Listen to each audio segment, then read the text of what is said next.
Muchas gracias, Eduardo, por tus palabras siempre cariñosas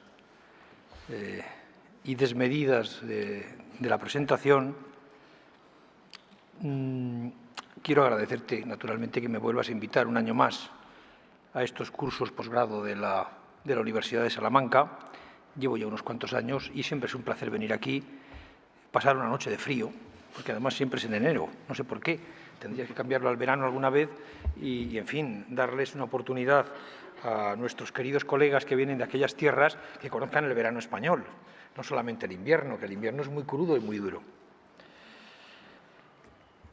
Y quiero también enviar un cordial saludo a todos vosotros que estáis aquí presentes, compañeros y colegas de las diversas naciones de habla hispana, y también a los que están ausentes pero nos están escuchando desde aquellas lejanas tierras. Un saludo muy afectuoso y cordial para todos. Efectivamente, me pidió Eduardo que pronunciara una conferencia en el marco de estos cursos posgrado y me pareció que lo más razonable era hablarles a ustedes de lo que para nosotros es en estos momentos el principal problema político-criminal que tenemos. Sí, la corrupción es un tema importantísimo, naturalmente. La corrupción pues, también lo es en otros muchos países. Lo ha sido el narcotráfico y lo sigue siendo, pero quizá con un nivel menos de preocupación desde el punto de vista de la sociedad. Es un gran problema el crimen organizado, pero para Europa, para los países árabes y para todos aquellos que estamos en este contexto geográfico, el terrorismo yihadista es la principal amenaza para nuestra sociedad, para nuestras sociedades civilizadas. Lo es para nosotros y lo es también para ustedes, aunque crean que el problema les cae muy lejos, porque el terrorismo yihadista, el yihadismo es un radicalismo violento fruto de una interpretación muy estricta del Islam que pretende imponerse a nivel mundial. La idea del Estado Islámico, luego les explicaré un poco la evolución, cómo se crea esta organización terrorista que es prácticamente un ejército, cómo evoluciona, cómo crece y cómo va desarrollando su actividad. La idea del Estado Islámico es crear un califato mundial en el que la única religión aceptable sea impuesta naturalmente y de forma excluyente la religión musulmana en una interpretación en lo que llaman ellos la Sharia, la interpretación más estricta del Islam. Entonces nadie es ajeno, ningún país, ninguna nación es ajeno o es ajena al problema que en estos momentos representa para la paz y para la seguridad de nuestras naciones el terrorismo yihadista internacional.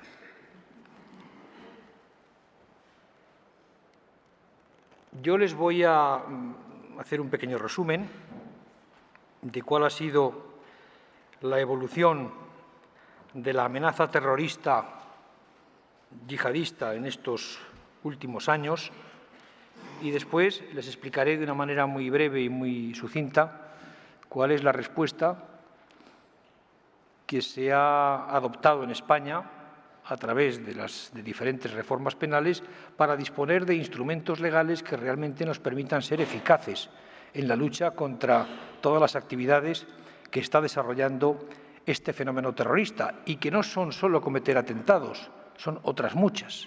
Es decir, si en España en estos momentos no se han cometido atentados desde el 11 de marzo del año 2004, es porque la actividad de prevención policial y judicial ha funcionado y porque hemos dispuesto de un marco jurídico penal lo suficientemente incisivo y eficaz que nos permite intervenir en unos momentos muy previos o anticipados o embrionarios a lo que es la idea de planificar o intentar cometer atentados terroristas.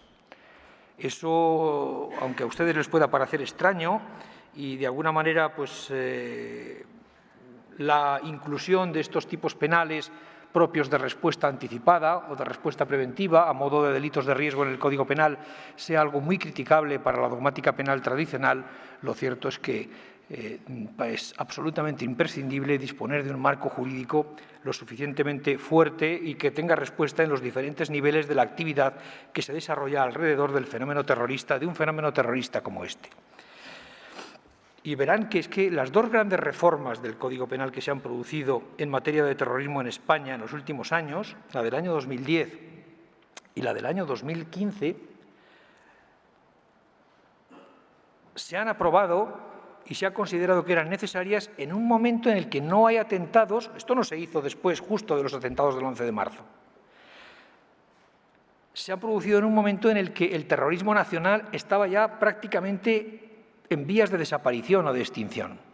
Y es el problema, el auge y la importancia que le damos al terrorismo internacional yihadista y sobre todo a todas las actividades que desarrolla, lo que nos ha obligado a modificar nuestras leyes penales y a incorporar tipos penales que quizá a ustedes les puedan sorprender, pero que para nosotros son absolutamente necesarios si queremos garantizar a nuestra sociedad y a nuestra ciudadanía que no va a haber, y nunca hay garantía del 100%, que no se van a producir atentados terroristas en suelo español.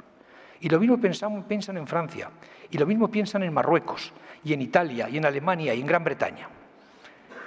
Y no hemos utilizado caminos cortos al margen del derecho para combatir el terrorismo.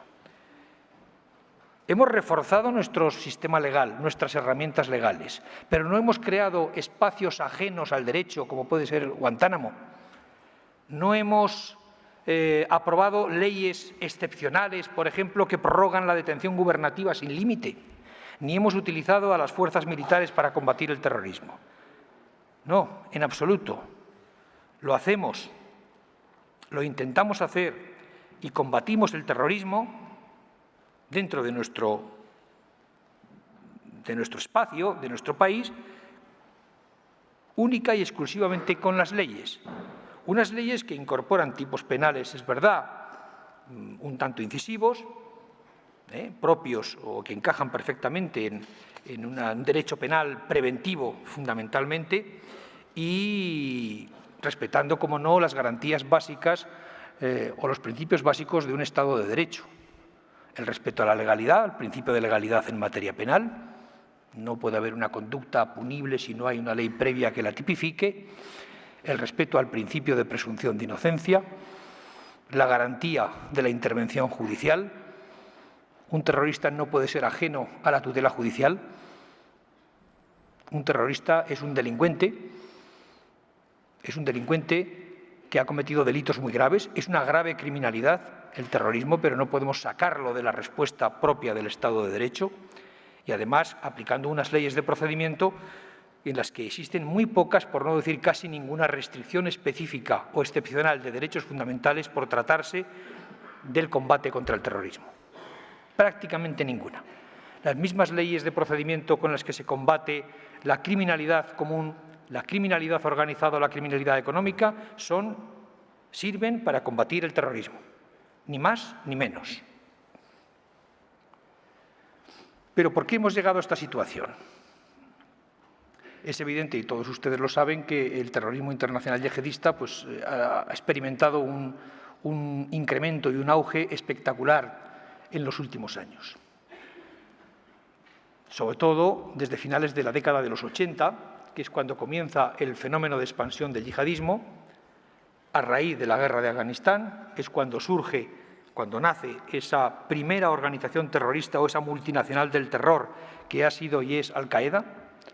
Todos sabéis quién es Bin Laden, quién es Ayman al-Zawahiri, en fin, los responsables máximos de Al-Qaeda, una organización criminal terrorista cuya estrategia pasaba por cometer atentados en ciudades occidentales, en Occidente, en los países occidentales de los diferentes lugares del mundo. Ahí están los atentados del 11 de septiembre del año 2001 en Estados Unidos, los atentados del 11 de marzo del año 2004 en Madrid, del 7 de junio del 95 en Londres, del 11 de julio en Bombay. En fin, hay una larga lista de atentados terroristas manufacturados o cuya autoría se puede atribuir a Al-Qaeda y a sus diferentes facciones en los diferentes países en los cuales ha actuado. Porque Al-Qaeda es como una especie de franquicia. Hay una Al-Qaeda central, y luego hay una sección, como si dijéramos, en diferentes países. Al-Qaeda en el Magreb Islámico, Al-Qaeda en la península arábiga, Al-Qaeda en el Yemen, etcétera, etcétera, que funcionan con una relativa e importante autonomía, bajo la inspiración ideológica de Al-Qaeda central, pero sin embargo tienen una gran autonomía a la hora de planificar atentados y a la hora de desarrollar las propias actividades necesarias para la ejecución de actos o de ataques terroristas. Este auge, este crecimiento del yihadismo violento, que es sin duda una interpretación desviada del Islam, yo creo que cualquiera que profundice un poco en los estudios islámicos y conozca el Corán sabe perfectamente que la yihad no es la yihad armada, no es la yihad violenta, no es la yihad menor. La yihad mayor para los musulmanes es el esfuerzo, la superación, no matar al adversario, no imponer la ley islámica al adversario a sangre y fuego, que es lo que está haciendo tanto Al-Qaeda como ese movimiento que ha surgido hace muy pocos años, ese movimiento terrorista, que es mucho más que una organización terrorista. Yo diría que estamos casi en la antesala de un Estado, que es el Estado Islámico. Ese auge y ese crecimiento del terrorismo internacional yihadista coincide efectivamente y la necesidad de implementar todo tipo de apoyos, de medios, de instrumentos para combatir este terrorismo internacional es lo que ha provocado la caída hasta el punto de desaparecer o de extinguirse de los movimientos terroristas de naturaleza autóctona, por ejemplo, de corte separatista, pues el caso de ETA en España, el caso del Grapo, grupos de resistencia antifascista 1 de octubre, el caso, por ejemplo, del IRA en Irlanda. En fin, todos aquellos movimientos terroristas que han vivido durante finales del siglo XX han desaparecido, se han extinguido en este siglo XXI precisamente por la aparición del terrorismo internacional yihadista. Pero no solo es Al-Qaeda, efectivamente. Al-Qaeda es una organización que ha cometido atentados desde primeros de los 90 hasta finales de esta década pasada. Ha vuelto a aparecer recientemente. Yo creo que ha sido la facción de Al-Qaeda en el Magreb Islámico la responsable de los atentados cometidos hace muy pocos días en Burkina Faso, con casi 30 muertos.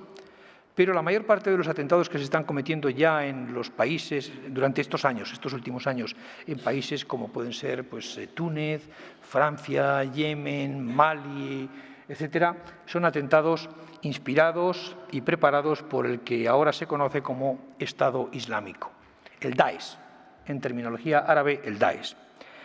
¿Qué es el Daesh? ¿Qué es el Estado Islámico? Pues mirar, el Estado Islámico nace de una de las facciones o de los grupos de Al-Qaeda, concretamente de Al-Qaeda entre los dos ríos, Al-Qaeda en Irak, dirigida entonces durante la década pasada por Abu Musab al-Zarqawi, un jordano violento y radical que dirigió esta facción de Al-Qaeda y que a finales de esa década y principios de esta en la que nos estamos viviendo en estos momentos, se cambia su denominación, pasa de ser Al-Qaeda en Irak a convertirse en el Estado Islámico de Irak y Levante. Finalmente, ya en los últimos tiempos, la denominación que se le da es la de Estado Islámico.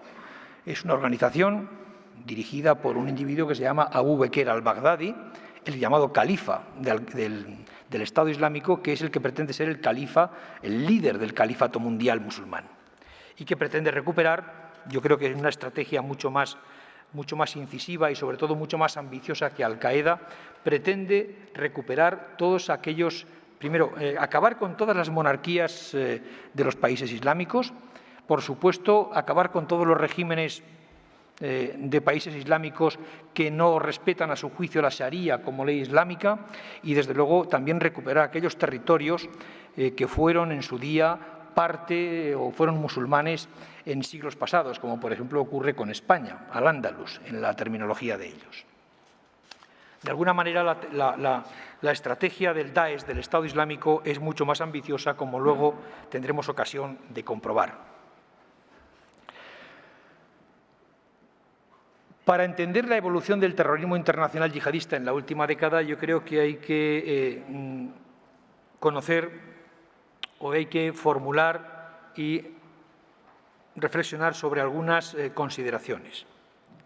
La primera es el uso. Estamos en una época que es así, y que la época de la globalización, que nos ha traído como consecuencia un terrorismo global, fundamentalmente por el uso de las nuevas tecnologías de la información y de la comunicación. Los movimientos terroristas, yihadistas, son especialistas en tener estrategias mediáticas que llegan a los últimos rincones del mundo, especialistas en radicalizar a los musulmanes y en conseguir adeptos. Y lo hacen fundamentalmente a través de Internet y de las redes sociales. Twitter, Facebook, YouTube, foros más reducidos, van captando a la gente, la van colocando en foros más privados y los van adoctrinando y los van radicalizando. Y esto para ellos es la herramienta principal. Por eso yo os decía que Internet y las redes sociales son en estos momentos quizá el campo de entrenamiento de los movimientos terroristas yihadistas, y es una herramienta de guerra para ellos. Es el campo de batalla donde se libra la guerra fundamentalmente por la expansión del yihadismo radical violento. Hasta el punto de que disponen de redes mediáticas de propagación del terrorismo perfectamente estructuradas, de las cuales en alguna de las investigaciones que hemos seguido en España, como la red Ansar al-Mujahideen, hemos llegado a declarar en procesos penales como ilícitas como organizaciones terroristas. Junto a ese uso de las nuevas tecnologías de la información y de la comunicación, yo creo que hay que tener en cuenta también, para entender ese crecimiento del terrorismo internacional yihadista, la mayor presencia y aumento de la actividad terrorista en zonas de conflicto.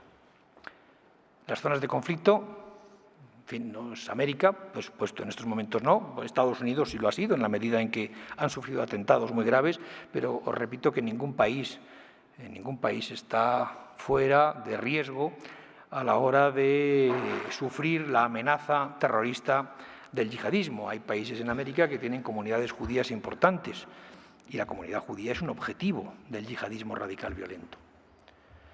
Esas zonas de conflicto son fundamentalmente el Sahel. El Sahel es una zona desértica, un gran desierto que cubre varios países de África, de la parte norte de África, Marruecos, Argelia, Mali, Níger, Mauritania, el Sáhara, en definitiva, zonas donde es muy difícil el acceso a las autoridades, a pesar de que son territorios suyos, y donde donde se ubican estos movimientos terroristas, fundamentalmente Al-Qaeda en el Magreb Islámico, Mujao, Movimiento para la Unión de la Yihad en el África Occidental, Al-Morabitun, Boko Haram en Nigeria. Yo creo que de las actividades de Boko Haram en Nigeria todos ustedes habrán tenido noticia a través de los medios de comunicación. Las matanzas de muchísimas personas, de muchos nigerianos, y sobre todo el secuestro de niñas a las que utilizan como esclavas sexuales y a las que luego venden. Es decir, es un mercadeo, no solamente son organizaciones terroristas, son organizaciones terroristas y son organizaciones criminales que viven del crimen y que con el crimen financian la actividad terrorista. Al-Shabaab en Somalia, dedicada, entre otros menesteres, a la piratería, es decir, al secuestro de barcos en el Índico, en la zona litoral con Somalia, pues para obtener dinero de los secuestros que llevaban a cabo.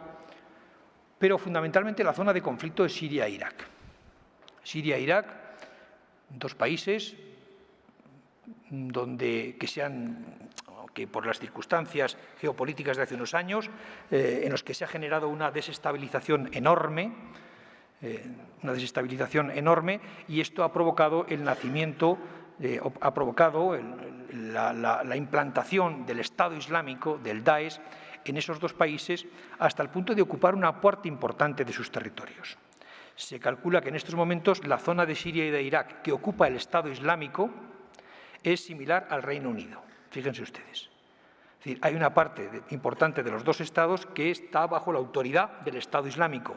Un Estado Islámico, organización terrorista, que tiene un ejército propio de más de 50.000 personas, que están armados hasta los dientes, que tienen recursos financieros para crear un Estado y para sufragar los gastos que lleva el hacer la guerra en ese lugar y contra Occidente, y además que está dotando de estructuras sociales a la gente que está con ellos. Llegan por familias, incluso familias enteras que se van allí, convencidas de que ese es su futuro. El futuro es el islamismo radical, el yihadismo radical violento, y que se instalan allí para formar la población necesaria que hay detrás de todo Estado. O sea, estamos en estos momentos con el Estado Islámico ante una situación de una especie de protoestado que puede convertirse el día de mañana en un Estado sin más, con todos sus atributos y con todas sus consecuencias. Entre ellas, la expansión del terrorismo hacia los países limítrofes y, cómo no, hacia los países occidentales.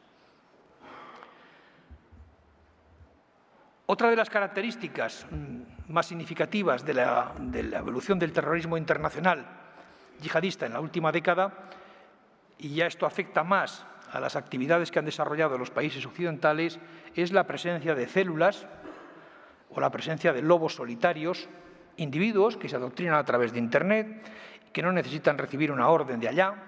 Las células sí. Por ejemplo, el ataque que se ha producido recientemente en Francia en el mes de noviembre es un ataque cometido pues, al más puro estilo militar de comandos, comandos entrenados en Siria, en los campos de entrenamiento del Estado Islámico, en las famosas Kativas, y han desarrollado una ejecución de actos terroristas perfectamente planificada y ordenada desde allá. Entre otras razones porque el líder del grupo que llevó a cabo estos atentados había pasado una parte importante, un tiempo importante en Siria entrenándose para llevar a cabo acciones terroristas en Occidente. Es decir, en Occidente hay células terroristas, hay individuos considerados lobos solitarios que han participado en atentados pues, en Francia, en Londres, en Boston, etc. Y eso nos lleva al problema que ha tratado las Naciones Unidas recientemente en una resolución de septiembre del 2014, que es el de los combatientes o el de los foreign fighters. Dirán ustedes, ¿qué es esto? Pues miren ustedes, ni más ni menos es el desplazamiento a las zonas de conflicto de individuos que viven en nuestros países, que viven dentro de comunidades musulmanas, que además viven en esas comunidades musulmanas en grupos muy radicalizados, muy adoctrinados en el islamismo radical violento, y que se desplazan a las zonas de conflicto para entrenarse y adiestrarse, para aprender a combatir. ¿Con qué objetivo? Con el objetivo de regresar a Occidente y de retornar a sus países de origen y de poder cometer actos terroristas. Eso es lo que ha pasado recientemente con los individuos que han participado en los atentados terroristas en Francia y en otros países. O sea, en Bélgica, por ejemplo. Y en España también tenemos retornados.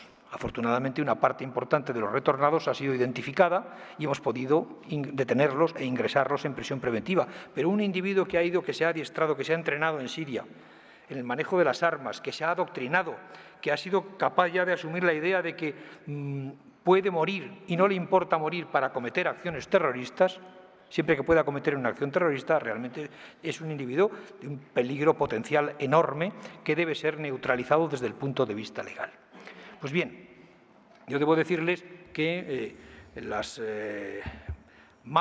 de 5.000 individuos, por ejemplo, sé que son más de 1.000 en Francia, aproximadamente unos 1.000 de Bélgica, en España rondan los 140, 150, y en diferentes países suman más de 5.000 individuos europeos de origen musulmán que se han desplazado a esas zonas de conflicto, a Siria o Irak, para adiestrarse en los campos de entrenamiento, para llevar a cabo acciones de guerra allí, acciones terroristas, y poder regresar a sus países de origen para seguir cometiendo actos terroristas. Entenderán ustedes la gravedad del problema al que nos enfrentamos, lógicamente, y por qué tenemos que acudir a modificaciones legales pues, en fin, mucho más serias y más rigurosas y más incisivas de las que hemos hecho en otras épocas, con otros fenómenos terroristas.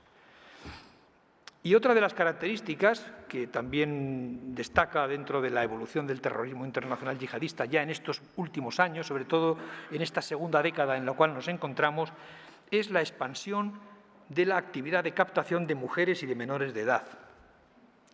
Mujeres no solamente para matrimonio, por ejemplo, también para esclavas sexuales e incluso para para preparar y para ejecutar acciones terroristas.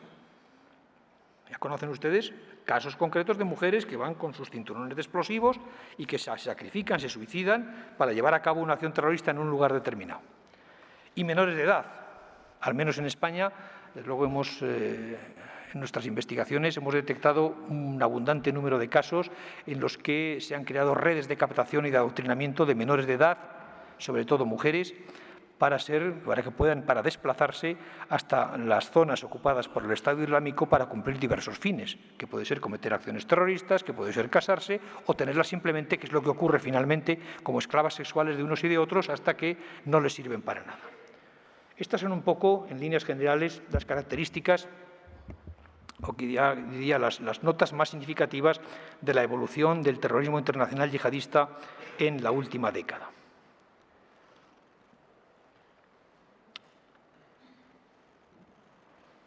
Bien,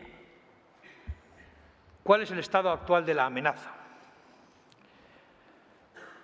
Miren, desde enero del 2015, a raíz de los atentados que se cometieron en París, el caso de la revista Charlie Hebdo y posteriormente al día siguiente en un supermercado judío, el nivel de amenaza en España era el nivel 3.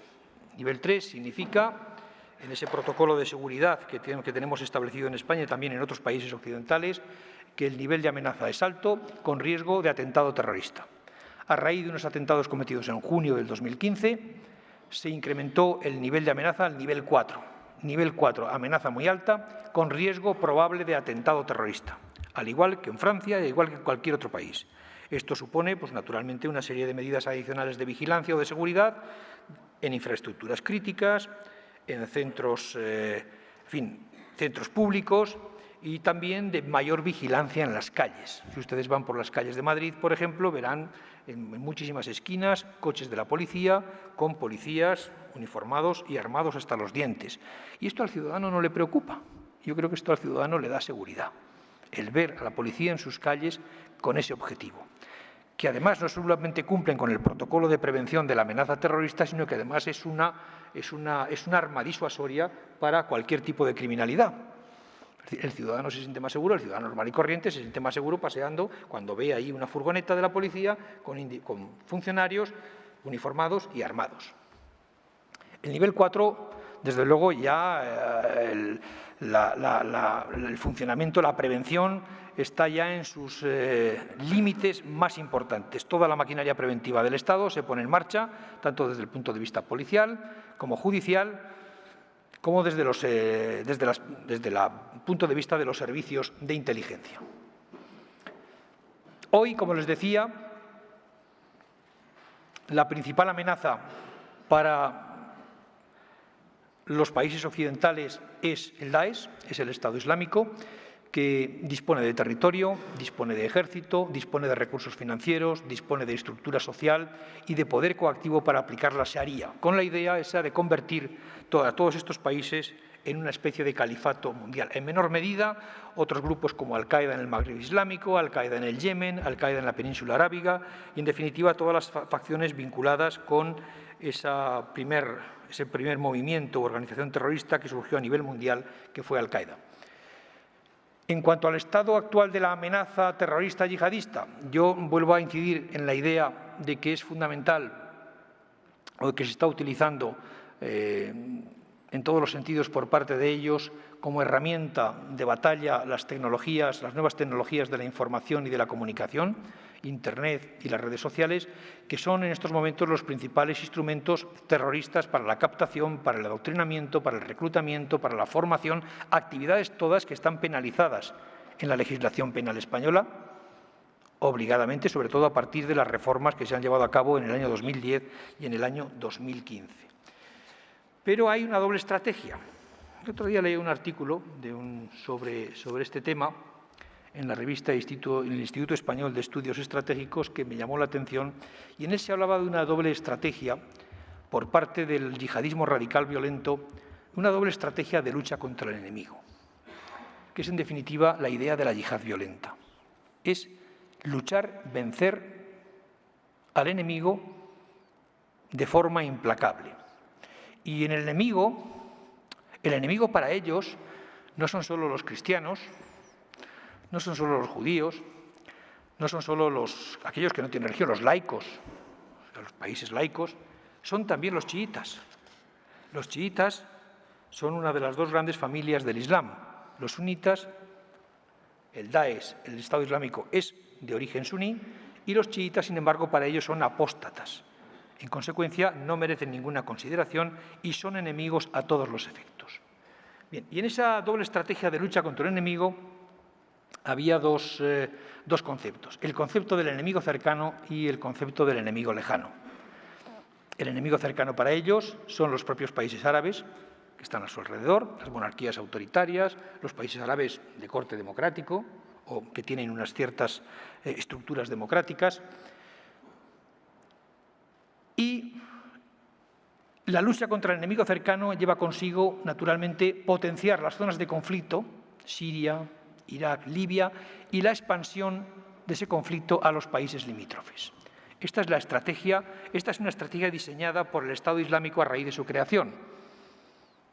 A finales de la década pasada y principios de esta es cuando se produce la transformación de Al-Qaeda en Irak al Estado Islámico, es cuando se designa como líder espiritual del mismo a Abu Bakr al-Baghdadi, que se proclama califa en el año 2014, a mediados del 2014, y esta es una estrategia típica del Estado Islámico. Esto no lo había intentado nunca Al-Qaeda. Al-Qaeda había optado por la estrategia de lucha contra el enemigo lejano. El enemigo lejano son los países occidentales, a los que culpa de todos los males, de todos los problemas que está teniendo la comunidad musulmana en las diferentes partes del mundo, del conflicto de Palestina, del conflicto de Siria, del problema que ha habido en el norte de África.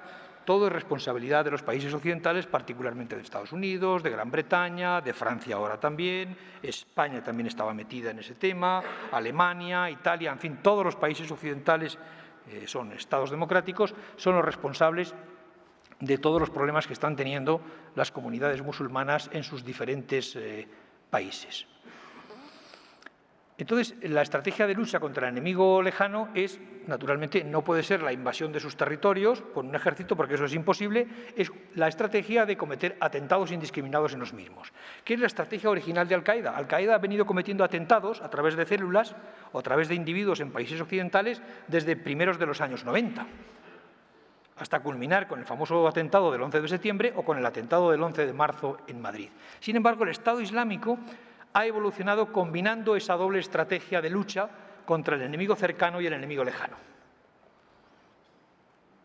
Es decir, utiliza las dos. Detrás de la mayor parte de los atentados cometidos en los últimos 3 años en países occidentales están las células inspiradas y dirigidas por el Estado Islámico. Estrategia de lucha contra el enemigo lejano. Y detrás de todo ese conflicto que hay en Siria o Irak y que puede haber en Libia, que es un auténtico Estado fallido, donde se están implantando los grupos vinculados con el Estado Islámico, está precisamente esa organización que lo que pretende es establecerse como Estado, tener un territorio, tener unas estructuras de poder, tener un grupo poblacional, expandir esa idea a los territorios o a los países limítrofes o colindantes. Hace unos meses, y esto esto explica en cierto modo lo que ha pasado en París en el mes de noviembre de este año 2015, un sirio, Abu Muhammad al-Adnani, una de las voces más importantes del Daesh desde mediados del 2011, cuando la organización puso en marcha sus canales oficiales de comunicación y que es actualmente su portavoz, en un discurso de marzo del 2015 decía lo siguiente: que sepan que queremos París, con el permiso de Dios, antes que Roma y España, y luego aniquilar sus vidas y destruir la Casa Blanca, el Big Ben y la Torre Eiffel.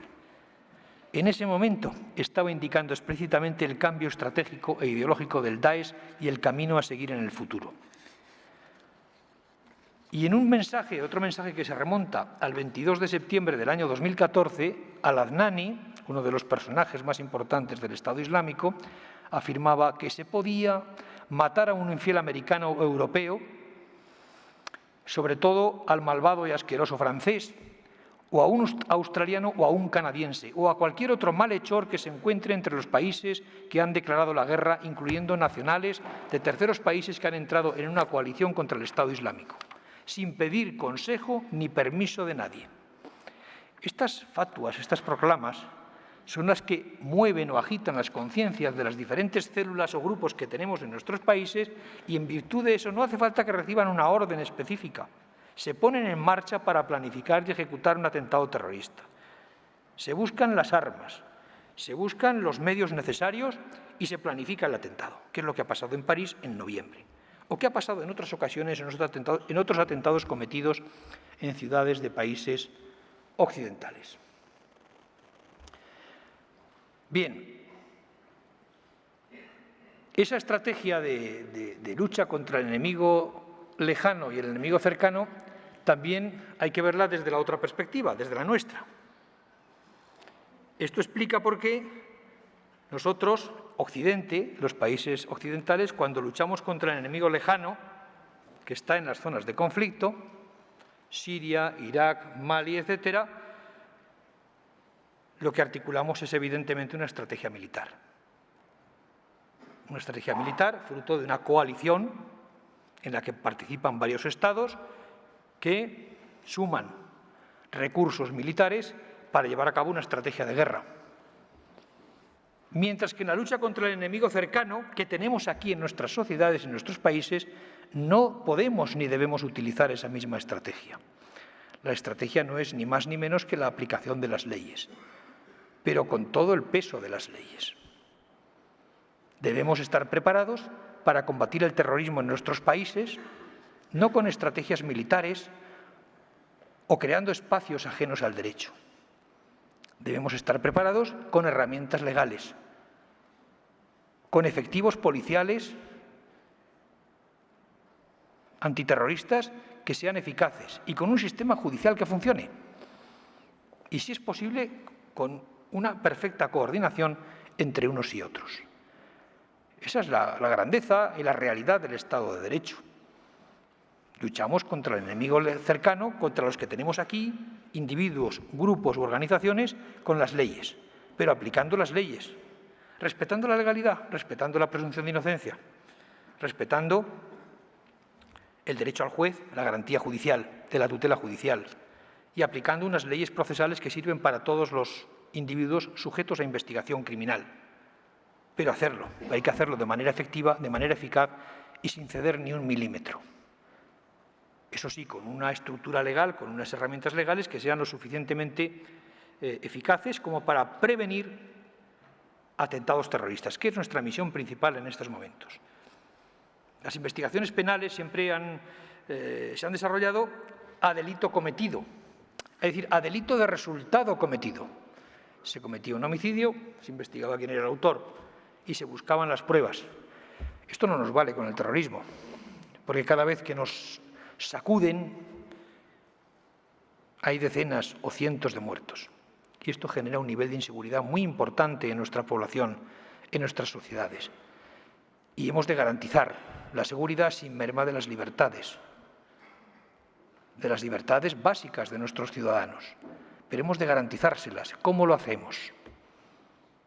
En un Estado democrático, en un Estado de Derecho, respetando la legalidad, pero aplicando las leyes penales con todo rigor a quien se hace acreedor a eso, a quien ha cometido actos que están tipificados por un código penal y que no tienen por qué ser actos de asesinato, actos de homicidio, actos de colocación de explosivos o de atentados con coches bomba, o no tiene por qué ser simplemente, puede ser los delitos, que los hay naturalmente, delitos de integración en organización terrorista, delitos de colaboración con organización terrorista, de financiación de actividades terroristas, de captación, de adoctrinamiento, de formación, de adiestramiento, de reclutamiento, porque todas esas actividades embrionarias o previas son absolutamente imprescindibles para que ese objetivo de los terroristas llegue a buen puerto. Si no lo penalizamos, si no lo perseguimos, nos encontraremos siempre con atentados terroristas cometidos, porque la respuesta penal no se produce en el momento adecuado para garantizar la libertad y la seguridad de nuestros ciudadanos.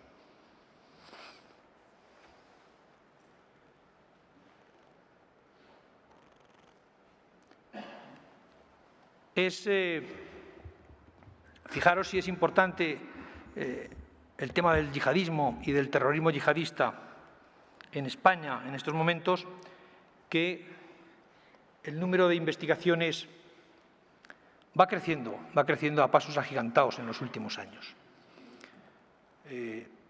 Sabéis, y no lo sabéis, os lo digo, que la competencia para la investigación desde el punto de vista judicial del fenómeno del terrorismo es una competencia exclusiva y excluyente de la Audiencia Nacional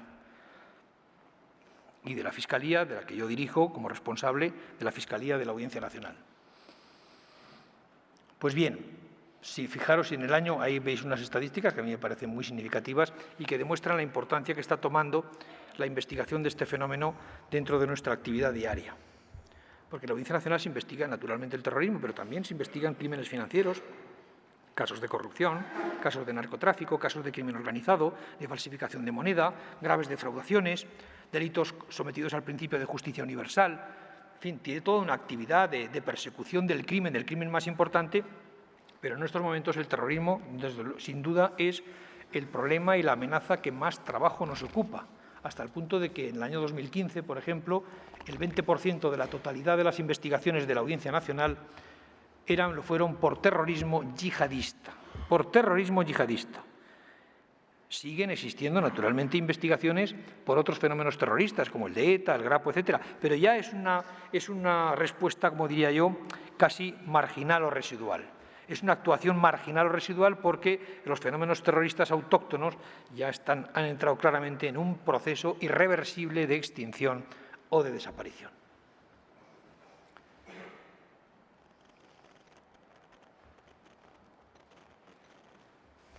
Sin embargo, como os comentaba al principio, esto yo creo que para ser eficaces o para garantizar la eficacia del sistema judicial en la actuación contra el terrorismo, ha sido necesario llevar a cabo unas reformas que se han producido en el año 2010 y en el año 2015 para tratar de neutralizar ese fenómeno del terrorismo global y, sobre todo, el uso de las nuevas tecnologías de la información y de la comunicación con fines terroristas. No se han producido atentados, pero el auge y el crecimiento del terrorismo yihadista nos ha obligado a hacer reformas que para nosotros eran impensables cuando luchábamos contra el terrorismo de ETA, porque el terrorismo de ETA era completamente distinto y no exigía, ni necesitaba, ni reclamaba estas reformas. Y con los viejos instrumentos de la lucha antiterrorista, con las leyes antiterroristas que no tenían instrumentos como este, herramientas como esta, acabamos con ETA. Ahora, es verdad que la diferencia entre uno y otro fenómeno es muy importante y es evidente. El problema del terrorismo yihadista no es algo que se va a solucionar de hoy para mañana. Es un problema a corto, medio y largo plazo, con el que vamos a tener que convivir durante décadas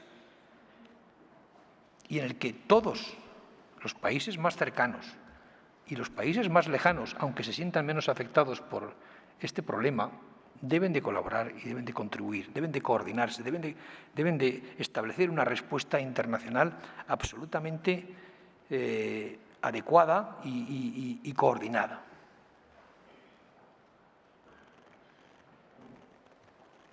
Para que veáis, la reforma, ya con esto y termino porque llevo casi 45 minutos y voy a dedicarle por lo menos 5 o 10 minutos a explicaros cuáles son las reformas penales, las innovaciones que hemos incorporado a la legislación penal para combatir el fenómeno del terrorismo yihadista, todas relacionadas prácticamente con el tema de las nuevas tecnologías.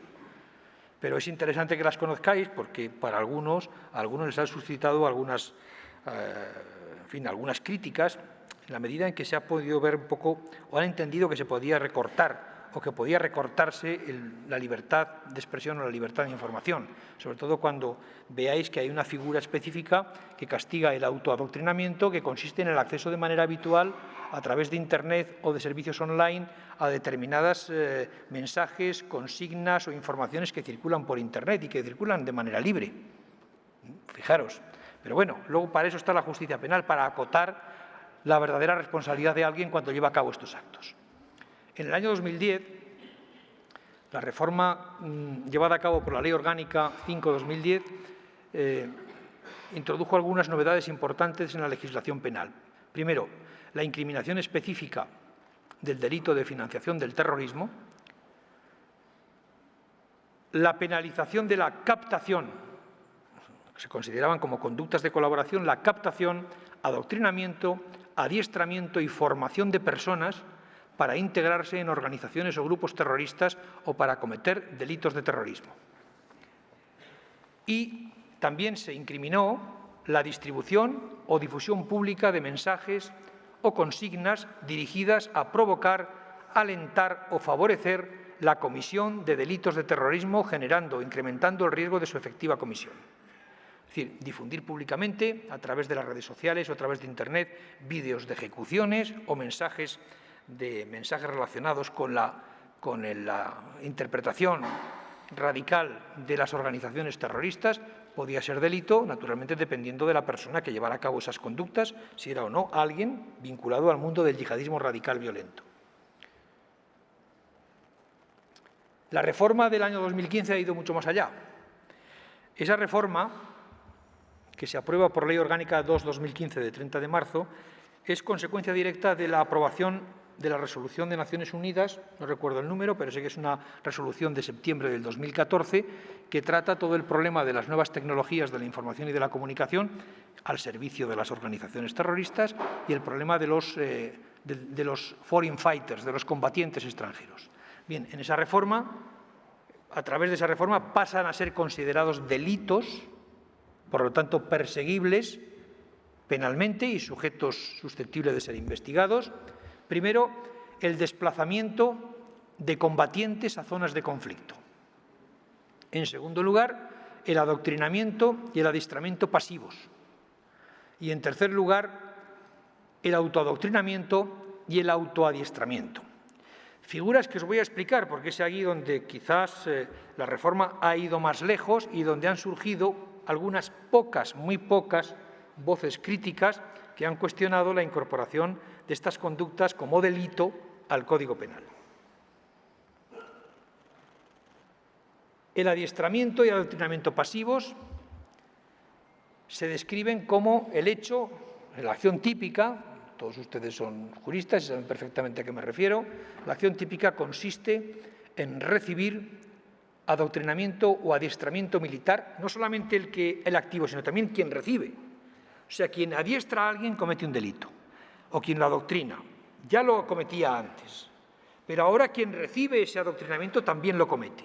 Recibir adoctrinamiento o adiestramiento militar o de combate o en técnicas de desarrollo de armas químicas o biológicas, de elaboración o preparación de explosivos o destinados a facilitar la comisión de tales delitos. Pero, como ocurre con todos los tipos penales, y para separar el grano de la paja, tiene que haber un elemento subjetivo, que es lo que distingue al que puede ser imputado del que no puede ser imputado. Que esto se haga con el fin de capacitarse para cometer un delito de terrorismo. O sea, que el individuo que lo recibe tiene que ser consciente de que lo hace para capacitarse para cometer un delito de terrorismo, bien sea integrarse, colaborar, ejecutar acciones, financiar, enaltecer, difundir, etc. Las figuras del autoadoctrinamiento y el autoadiestramiento. Es aquí donde más polémica se ha suscitado. ¿Cuál es la acción típica? La acción punible. Llevar a cabo por sí mismo el adoctrinamiento o el adiestramiento, es decir, una sola persona se pone aquí en un ordenador sin necesidad de la colaboración de nadie, ni activa ni pasivamente, y lleva un autodidacta, me dice Eduardo, es alguien que se autoadoctrina o se autoadiestra, que es algo muy fácil de hacer en estos momentos a través de Internet y las redes sociales. Y dice, se considera delito llevar a cabo por sí mismo el adoctrinamiento o adiestramiento mediante, 1, el acceso de manera habitual a uno o varios servicios de comunicación accesibles al público, en línea, o a contenidos accesibles a través de Internet o de un servicio de comunicaciones electrónicas, cuyos contenidos, siempre que los contenidos estén dirigidos o sean idóneos para incitar a la incorporación a una organización o grupo terrorista a colaborar en sus fines. Y segunda conducta, que alguien adquiera o tenga documentos dirigidos o que por su contenido sean idóneos para incitar a la incorporación a una organización o grupo terrorista o a colaborar en sus fines. No se necesita más que una persona llevando a cabo estas conductas, nada más. Es verdad que también se requiere, como parte del elemento subjetivo del tipo, que el individuo en cuestión lo haga con el fin de capacitarse para cometer un delito de terrorismo. O sea, que él sepa que lo hace con esa finalidad o que quiere hacerlo con esa finalidad. Bien, por lo tanto, hay dos requisitos que acotan el ámbito de la tipicidad y que de alguna manera nos permite diferenciar al individuo que realmente debe ser castigado por llevar a cabo esta conducta de cualquier otro que pues, realmente no tiene esa intención ni ese objetivo y que quizás lo hace por otras razones. Imaginaos un periodista pues, que de manera habitual se mete en estas cosas pues, con la finalidad de obtener información. Bueno, para ello, efectivamente, la ley se redacta de una manera que ese tipo de conductas de quien es ajeno a este mundo quedan al margen. Es decir, los dos requisitos que acotan el ámbito de la tipicidad son, por una parte, que quien lleva a cabo estas conductas lo haga con la finalidad de capacitarse para cometer delitos de terrorismo y además que los contenidos de las comunicaciones o de los documentos sean idóneos a los fines de integrarse o de colaborar con las organizaciones o grupos terroristas o con las actividades de terrorismo. Todas aquellas conductas que no reúnan todos estos requisitos o elementos no serán punibles, por lo tanto estarán excluidas de la respuesta penal. El legislador, de alguna manera, ha acotado bastante el ámbito de lo perseguible para quienes acceden de manera habitual a través de Internet o de las redes sociales a este tipo de informaciones o de contenidos. Y por último, el tercer delito que ha incorporado y que bueno, es la consecuencia directa de esa resolución de Naciones Unidas del año 2014, es el delito de traslado o establecimiento en territorio extranjero controlado por grupo terrorista, el llamado foreign fighter, que también exige como elemento subjetivo o tendencial que se haga con la finalidad de capacitarse, de colaborar o de cometer un delito de los comprendidos en el capítulo de los delitos de terrorismo. Si alguien se desplaza a una zona de conflicto, por ejemplo a Siria, a territorio ocupado por el Estado Islámico, pero no lo hace con esa finalidad, sino con otra finalidad diferente. Imaginaos, por ejemplo, pues que a consecuencia de los bombardeos, pues hay zonas o en algunos lugares se han producido heridos, víctimas, niños, etcétera, y alguien se desplaza con ese fin, no de capacitarse ni de colaborar, sino de atender por razones humanitarias, pues realmente no estaría cometiendo ese delito, aunque seguro que tendría problemas. No de naturaleza penal, lógicamente, otros problemas distintos por ir allá. Es decir, esos casos quedarían excluidos. Pero si alguien se desplaza hasta allí con el propósito de formarse o de llevar a cabo acciones futuras de naturaleza terrorista, de adiestrarse, de entrenarse, evidentemente está cometiendo este delito. Esas son las novedades más importantes. Hay otras muchas, pero claro, esto nos llevaría pues, hasta las 10 o las 11 de la noche y yo tampoco quiero cansarles más. Creo que estos son los tres tipos penales que más problemas pueden suscitar y quizá los más interesantes desde el punto de vista de la nueva respuesta legal contra el fenómeno terrorista. Y creo que es momento de terminar ya, de terminar sobre todo para que ustedes, en fin, si les ha interesado esta charla, pues planteen las dudas, las preguntas, las sugerencias que tengan por conveniente.